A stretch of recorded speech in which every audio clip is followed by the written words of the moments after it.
नमस्कार, टीवी 9 भारतवर्ष पर बहुत स्वागत है आप सभी का। देखिए, देश में पिछले कई दिनों से ऐसी खबरें हैं जैसे लगता है कि देश में एक बड़ा बिजली संकट पैदा होने वाला है और जिसका एक सबसे बड़ा कारण है कोयले का जरूरत के मुताबिक उपलब्ध ना होना। और देखिए, इस मुद्दे पर हमारे साथ इस वक्त एक बेहद खास मेहमान हैं जो इस मुद्दे को बहुत बारीकी से समझते हैं। देश के पूर्व कोयला सचिव अनिल स्वरूप जी इस वक्त हमारे साथ जुड़े हुए हैं। सर, बहुत स्वागत है आपका टीवी 9 भारतवर्ष पर। नमस्कार। अनिल स्वरूप जी, देखिए, आप कोयला सचिव रह चुके हैं। देश में कोयले की माइनिंग को लेकर, कोयले की उपलब्धता को लेकर बहुत कम लोग ऐसे हैं जो आप जैसा ज्ञान रखते हो। सर, मुझे ये जानना है कि एक तरफ ये लगता है खबरें सुनकर और ऐसी जो ये हम देख रहे हैं कि देश में एक बड़ा बिजली संकट पैदा हो सकता है क्योंकि देश में कोयला नहीं है। इंटरनेशनल जो कोयला में इंपोर्ट करते हैं वो भी बहुत महंगा हो गया है। कई बार खबरें आती हैं कि इन पावर प्लांट्स के पास 2 दिन का 4 दिन का कोयला बचा हुआ है और सरकार की तरफ से अभी पिछले कुछ दिनों से ऐसे आश्वासन दिए जा रहे हैं कि नहीं, संकट थोड़ा बहुत था और संकट भी नहीं, कुछ समस्या थी जिसको हमने सुलझा लिया है और अगले 1-2 हफ्तों में स्थिति सामान्य हो जाएगी। तो बतौर पूर्व कोयला सचिव आपका क्या विश्लेषण है इस स्थिति पर? सबसे पहले तो मैं स्पष्ट करना चाहूंगा कि स्थिति संकट है या नहीं है इसका निर्धारण करना बड़ा कठिन है, लेकिन ये बात स्पष्ट है और इसको तथ्यात्मक रूप से स्थापित किया जा सकता है कि कोयले की कमी है इस समय। अब वो कमी संकट का रूप ले रही है नहीं ले रही है, राजनीतिक प्रकरण है, उसमें मैं नहीं जाना चाहूंगा। अब हमें ये समझना होगा कि इस जो कमी है कोयले की वो उत्पन्न क्यों हुई, क्योंकि अगर आपको स्मरण हो 2014 में भी इसी प्रकार की एक स्थिति उत्पन्न हुई थी और उसका पूर्णतया समाधान 2016 तक कर दिया गया था। स्थिति यहां तक बनी थी कि हम बांग्लादेश कोयला एक्सपोर्ट करने की बात कर रहे थे, तो बिल्कुल सामान्य हो गई स्थिति। 2016 के बाद ऐसा क्या हुआ जिसके फलस्वरूप आज ये स्थिति हम महसूस कर रहे हैं कि अगर संकट नहीं भी है तो कोयले की कमी है। हमें समझना पड़ेगा कि पिछले 3 वर्षों में कोल इंडिया द्वारा जो कोयले का उत्पादन किया गया है वो स्टैग्नेंट रहा है, यानी कि लगभग 600 मीट्रिक टन प्रति वर्ष रहा है पिछले 3 वर्ष। ये स्थिति पहली बार आई है। इससे पूर्व 2014-15 में उस वर्ष में जो संकट था तो 34 मीट्रिक टन की बढ़ोतरी हुई थी, जो कि पिछले 4 वर्ष का जो क्यूमुलेटिव इंक्रीज था उससे अधिक थी। उसके उपरांत 2015-16 में 44 मीट्रिक टन का और अतिरिक्त उत्पादन हुआ। तो अगर उसी रफ्तार से ये उत्पादन बढ़ता रहता तो आज की तारीख में 600 मीट्रिक टन के बजाय 700 मीट्रिक टन से ज्यादा उत्पादन होता, जो कि नहीं हुआ। अब हम ये समझने की कोशिश करेंगे कि ऐसा क्यों नहीं हुआ।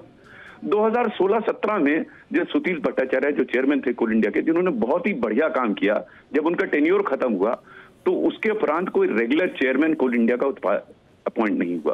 तो जितना मोमेंटम 2014 से 16 के बीच में बना था वो समाप्त हो गया। उसके बाद चेयरमैन अपॉइंट हुए, उन्होंने प्रयास जरूर किए लेकिन कठिनाइयां सामने आई। तो पहला कारण ये था कि अगर किसी संस्था में आप टॉप मैनेजमेंट को खाली रखेंगे या उसकी सिर्फ टेम्पररी व्यवस्था करेंगे तो उसका प्रभाव जो वहां के निर्णय लिए जाते हैं उस पर होता है। आपको जानकर आश्चर्य होगा कि आज की तारीख में भी कोल इंडिया की कई सब्सिडरीज हैं, एटलीस्ट 2 हैं जिनमें उनके चेयरमैन सीएमडी नहीं है। तो ये समस्या का विषय है। नंबर 2 जो कारण था वो ये था कि कोल इंडिया के पास लगभग 35,000 करोड़ रुपए का रिजर्व था 2016 में। बिल्कुल प्रयास ये हुआ था कि इसको पूर्णतया प्लान करके अगले 5 वर्षों में इसको खर्च किया जाए, नई माइनें खोली जाए, नए खदान खुले जाए और एग्जिस्टिंग खदान को एक्सपेंड किया जाए। लेकिन हुआ ये कि एक्सपेंशन और नई माइन की बजाय ये पैसा डिविडेंड के रूप में सरकार ने ले लिया अपने बजट को संभालने के लिए।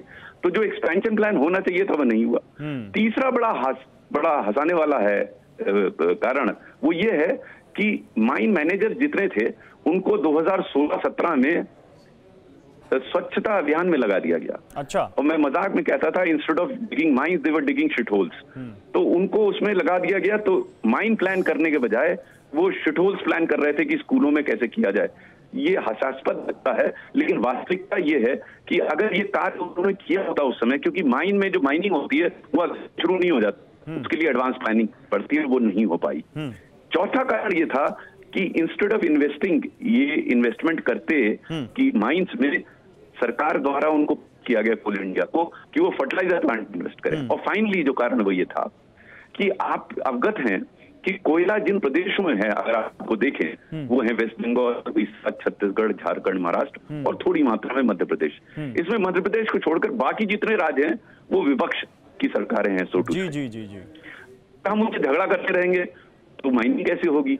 2014-16 के बीच में जो सफलता हुई थी उसका प्रमुख कारण ये था कि व्यवस्था ऐसी थी, मतलब राजनीतिक तौर पे उस समय भी वेस्ट बंगाल और केंद्र सरकार में झगड़ा चलता था, लेकिन आधिकारिक तौर पर मैं स्वयं सचिव के रूप में मैंने एक भी मीटिंग दिल्ली में नहीं की, जितनी बैठकें करता था वो राज्य में करता था। लेकिन अनिल सर, फिर मुझे ये बताइए, सरकार की तरफ से और बहुत सारे एक्सपर्ट्स की तरफ से एक कारण ये भी बताया जा रहा है कि इस बार मानसून लंबा खिंच गया, खदानों में पानी भरा हुआ है, खदान में माइनिंग देर से शुरू हुई, इस वजह से भी कोयले की आपूर्ति उस तरीके से नहीं हो पाई, और क्योंकि 1.5-2 साल वो लॉकडाउन का समय रहा, इसलिए बहुत ज़्यादा वहाँ पर डिमांड नहीं थी, इसलिए वहाँ पर बहुत ज़्यादा माइनिंग नहीं हो रही थी। एकदम से डिमांड स्केल अप हुई है, लेकिन क्योंकि खदानों में पानी भरा रहा, मानसून स्ट्रेच लंबा खिंचा, इसलिए वो जो सप्लाई है वो स्केल अप नहीं हो पाई। क्या आप इसको एक कारण मानते हैं?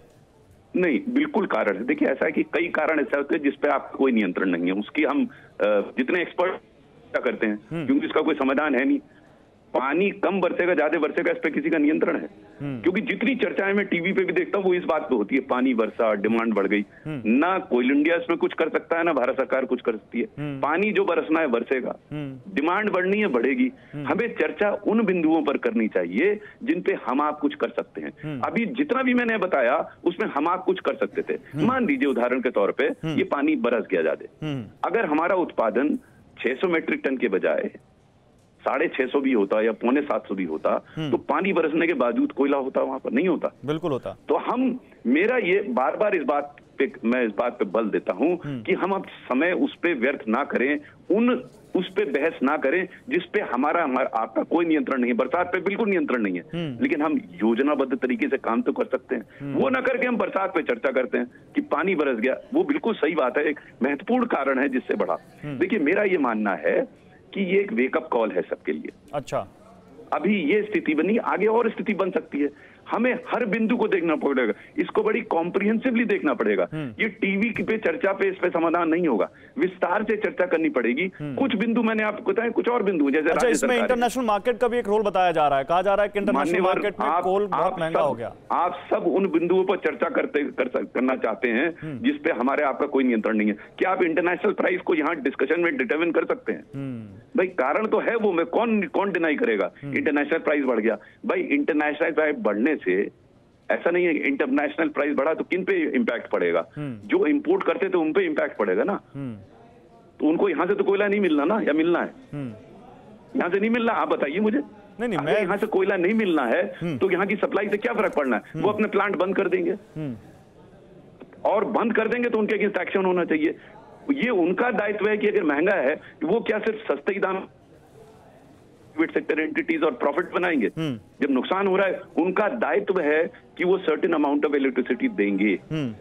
आपने एक बड़ी अच्छी बात कही, जो आपने एक कारण बताया अनिल स्वरूप जी, कि राज्य और केंद्र के बीच वो तारतम्यता नहीं दिखती है। और आपने कहा कि जब मैं कोल सचिव था तो इसलिए मैं राज्यों में जाके मीटिंग्स करता था। मैं आपको सरकार का एक वर्जन बताना चाहता हूं। सरकार कह रही है कि राजस्थान, पश्चिम बंगाल, झारखंड की अपनी खदानें हैं, लेकिन कोयला निकालने के लिए उन्होंने कुछ नहीं किया। पता चला है कि मंजूरी मिलने के बावजूद कुछ राज्य सरकारों ने फैसला नहीं लिया और पर्याप्त नहीं खनन करने की वजह कोविड और बारिश को बताया। इस वजह से भी एक समस्या का ये कारण है। तो जो आप बता रहे थे, क्या ये वही समस्या है? कारण ये नहीं है, सुन लीजिए आप बात को। कारण ये है कि हम एक दूसरे पे दोषारोपण कर रहे हैं। ये पत्रकारों के माध्यम से या टीवी के माध्यम से समस्याओं का समाधान नहीं होता। हम बैठेंगे राज्य सरकार से, ये समस्या उस समय भी थी, हम बैठेंगे राज्य सरकार क्यों नहीं करेंगी वहां उत्पादन? क्योंकि उनको तो पैसा मिलता है, क्यों नहीं करेंगी? हम बैठ उनसे चर्चा नहीं करते, हम ये डायलॉग टीवी डिबेट्स और मीडिया के माध्यम से क्यों कर रहे हैं? हम सीधे बात क्यों नहीं करते? देखिए, मेरा बड़ा सिंपल है। सबसे प्रमुख कारण ये है कि अगर हम राज्यों के साथ नहीं बैठेंगे तो आप कोई चर्चा कर लीजिए, समस्या का समाधान नहीं होगा। हमें बैठना होगा। देखिए, इसको मैं बार बार इस चीज को कहता हूं, इसको सेंटर वर्सेस स्टेट बना के हम देश का नुकसान कर रहे हैं। इसमें दोनों का लाभ है, दोनों आपस में बैठे चर्चा करें। और ये मैं स्पष्ट इसलिए कह रहा हूं कि मेरा व्यक्तिगत अनुभव है 2014-16 में कि मारपीट उस समय भी थी राज्यों में और केंद्र में। लेकिन आप बैठ के चर्चा करेंगे, उनको समझाएंगे कि इस मारपीट से ना तो आपको लाभ होना है ना मुझे लाभ होना है। हाँ, मीडिया वाले बड़े चर्चा, जैसे आप कह रहे हैं 5 मिनट इसी पे चर्चा कर देंगे कि केंद्र ने कहा, राज्य ने कहा। अरे चर्चा के लिए चर्चा से, इस प्रकार की चर्चा से समस्याओं का समाधान थोड़ी ना होता है। आप अक्रॉस द टेबल बैठिए, ये दूसरी बात समझिए। भाई क्यों नहीं राज्यसभा सरकार खदान करना चाहिए? और मान लीजिए किसी वजह से उन्होंने नहीं किया तो उनको बैठकर हम समझाएंगे, भाई ठीक है आपने नहीं किया, लेकिन आगे के लिए तो बैठकर हम चर्चा कर लें। हम आए आपसे बात करने के लिए। देखिए मैं बताऊं समस्या क्या है कि मैं बॉस करना चाहता हूं सब पे कि उनकी ये गलती है, उनकी ये गलती है। अरे भाई आप बड़प्पन दिखाइए, बैठिए लोगों के साथ, चर्चा कीजिए। मैं तो अनुभव से बता रहा हूं ना। नहीं बिल्कुल। भाई उस समय भी तो ममता दीदी से फिर आप क्योंकि चीजों को समझते हैं, देखिए अभी मैं आपको क्योंकि सरकार की बात करूं, देखिए हमें जो सरकार की तरफ से जो बयान दिए जा रहे हैं, सरकार की तरफ से जो प्रतिक्रिया दी जा रही है, उसी से एनालिसिस करना है। देखिए एक प्रेजेंटेशन हुई थी अभी जो हमारे कैबिनेट सचिव राजीव गौबा के पास, उसमें बिजली सचिव थे और कोयला सचिव थे, और उस प्रेजेंटेशन में ये बताया गया अनिल जी कि पिछले कुछ दिनों से विद्युत संयंत्रों यानी जो पावर प्लांट्स हैं उनको 19,20,000 टन कोयले की आपूर्ति की गई है, जबकि मांग रही करीब 18 लाख टन के आसपास। और जो हमारे जो कोयला मंत्री हैं वो कह रहे हैं कि बस कुछ ही दिनों में हम 2 मिलियन टन, 21 अक्टूबर के बाद हम 2 मिलियन टन तक कोयले की सप्लाई कर सकेंगे, इतनी हमारी क्षमता हो जाएगी। तो माने कि ये जो समस्या या संकट जो हम कह रहे हैं ये बस चंद दिनों का मेहमान है। देखिए आप समझने की कोशिश कीजिए, मुझे पूरा विश्वास है क्योंकि बड़े अच्छे लोग हैं इस समय। कोयला मंत्री बड़े अच्छे मंत्री हैं, मेहनती मंत्री हैं, सचिव अच्छे हैं, वहां लोग अच्छे हैं, वो समस्या का समाधान कर लेंगे। लेकिन ये एक वेकअप कॉल इसलिए है कि आज इस समस्या का समाधान हमें खाली नहीं करना है, हमें लॉन्ग टर्म सोचना है। और अगर लॉन्ग टर्म नहीं सोचेंगे तो फिर समस्या साल भर बाद खड़ी हो जाएगी। अगर कोल इंडिया का प्रोडक्शन 600 मिलियन टन रहा तो मैं आपको गारंटी करता हूं साल भर बाद फिर ये समस्या आएगी। हमें जहां एक और तात्कालिक रूप से जो समस्या है उसका समाधान करना चाहिए, जो कि मेरे विचार से हो जाएगी। हमें यह भी विचार करना है कि जो इसकी बेसिक प्रॉब्लम है, जो इंक्रीज इन प्रोडक्शन, चाहे वो प्राइवेट सेक्टर का हो चाहे कोल इंडिया का हो, उसको कैसे बढ़ाएं, उस पर विचार होना चाहिए। तात्कालिक समस्या का तो आपके पास कोई नया आ जाएगा टॉपिक डिस्कशन का टीवी का, तो अपने आप समाधान हो जाएगी समस्या का। तो सर फिर एक बार जाते जाते ये भी बता दीजिए कि आपका अनुभव क्या कहता है कि सरकार और राज्य सरकारों को क्या करना चाहिए ताकि हम टीवी वालों के पास ये मुद्दा ना हो बात करने का। देखिए मिल बैठकर बात करनी चाहिए, टीवी के माध्यम से चर्चा नहीं करनी चाहिए, मीडिया के माध्यम से राज्य और केंद्रों में चर्चा नहीं होनी चाहिए। समस्याएं रहती हैं तभी तो सरकारें होती हैं, उनका काम है बैठकर चर्चा करें और समस्या का समाधान करें। जो वर्तमान समस्या है इसका समाधान पूर्व में हुआ है, सिर्फ फाइल खोल के देखना कैसे हुआ है, वही चीज पुनः करनी है। और कौन सी आप ये कह रहे हैं कि मतलब इसमें किसी एक की जिम्मेदारी नहीं तय की जा सकती, केंद्र भी जिम्मेदार है और उतने ही राज्य भी जिम्मेदार है, और दोनों को अपनी भूमिका निभानी पड़ेगी। एक और आंकड़ा रखना चाहूंगा कंक्लूड करने से पहले।